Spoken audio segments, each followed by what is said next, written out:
Hey everybody, Dan here with Pain Free You. Today's topic is going to be why symptoms and pain is unpredictable. All right, get to that in a minute. Everybody relax, take a breath.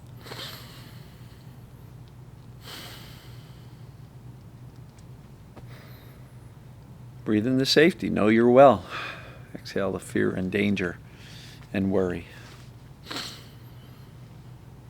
All right, so why symptoms and pain are unpredictable. And we all know that it is, right? I can't tell you how many times a day I hear people saying, this happened and I don't know why. I'm trying to figure out why. Why? Why did this happen? Why did that happen? How come this happened? I did this, everything was fine, then the next day, whoa, things went crazy. Why did that happen? Why did it happen? Why did it happen? First question I'll ask you is, assuming you could figure out why symptoms did what they did, what do you do with that information? Does that go on your list of things to avoid in the future? Right? Oh, I went to the grocery store and I pushed the cart around and it was too heavy. Okay.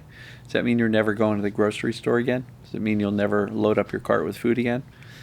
Right? Trying to figure out the trigger does only one thing. It starts to create a conscious and even subconscious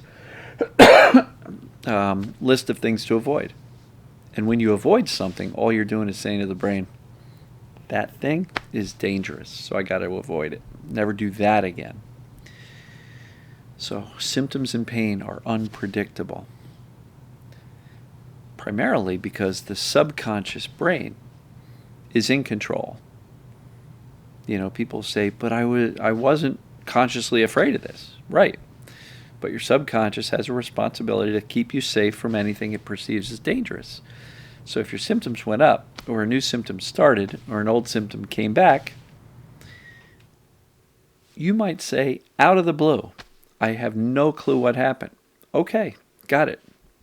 That happens many times. But here's the cool part. You don't have to figure out what happened. Because one thing happened. In all cases, all people, all scenarios, all symptoms, one thing happened. Your brain, at either the conscious or subconscious or both level, perceived danger. It said, uh-oh, something bad's going on. I need a symptom to warn you that something bad's going on. That's all you need to know. You don't have to figure it out, because figuring it out, what do you do with that information other than start to avoid whatever that was? Not a good long-term strategy, because that is how people end up in bed rest, afraid to do anything, because the more they avoid, the more perceived danger they're creating, the more they're teaching the brain that I am not able to do anything, and the brain can become more and more and more vigilant, looking out for danger, and a hypervigilant brain will find danger everywhere. If you've got a list of the 85 things that you've got to avoid, your world's going to shrink very small. So don't spend much time, if any, trying to figure out what happened. Sometimes it's obvious. You get in a fight with somebody, oh, my symptoms jumped. Or, unfortunately, maybe a pet had to be put down. Horrible thing. As a pet owner, I got Finn. He's in the other room. I'd be devastated, right? But the key point is, don't automatically assume I've got a sick pet, a sick family member, I'm going to hurt.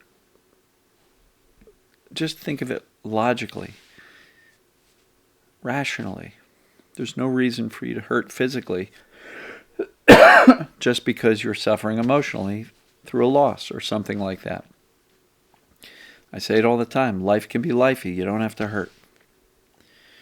So look, sometimes it's obvious. You can figure it out and go, yep, that's why. What do I do next? Right to safety. So if you're sitting here thinking, I can't figure out what's going on. I don't know why my symptoms are up. And now I'm in a flare and I've been there for weeks. Dan, this is ridiculous. I understand TMS. Why is my flare lasting for weeks? inevitably it comes down to this one question. Is my response to the increase in symptoms creating more safety in the brain or more panic, danger? It's as simple as that. Yes, pain and symptoms can be unpredictable, but in hindsight, the brain's perceiving some type of danger, which you don't have to figure out. So what's next? Jump right into, well, let me teach my brain that I'm okay. The primary mode of doing that is how I respond to the symptoms or pains in the first place. Because if the brain is turning on the false alarm and you go, it's nothing but a false alarm, nothing bad happened, guess what? Over time, the brain's going to realize you're not in trouble. And that thing that the brain perceived as dangerous must not be really a danger. Not a real threat. So, out of the blue, came back with a vengeance. I have no idea what happened, what I did wrong. You didn't do anything wrong. Your brain's just doing its job to keep you safe. It's always monitoring for danger. And it's our job to teach the brain that the danger that it's perceiving is not a real threat. That's it. Don't overcomplicate this. Perceived danger is a challenge. Safety is a solution. All these mental gymnastics trying to figure out what happened and how to avoid it and, trying to understand it. There's not a lot to understand other than the brain's perceiving danger, and that's why symptoms are there or escalated. Oh, so the solution is safety. I don't need mental gymnastics in the middle. It's very simple when you look at it that way. And the solution can be very easy. And the more you get stuck in the middle trying to figure things out, and then you're not able to figure them out, and you're just spinning your wheels trying to figure things out, that's all time lost that you could have been reassuring yourself, I'm okay in the first place. And if you realize that by definition, TMS, perceived danger, pain, or symptoms means I'm actually okay, the brain's just sounding a false alarm, why do I need to figure out a false alarm? The sensor, the subconscious brain, highly vigilant, it's a little hypersensitive, is just overreacting to a perception of danger, a false perception of danger. So, yes, pain and symptoms can seem very unpredictable.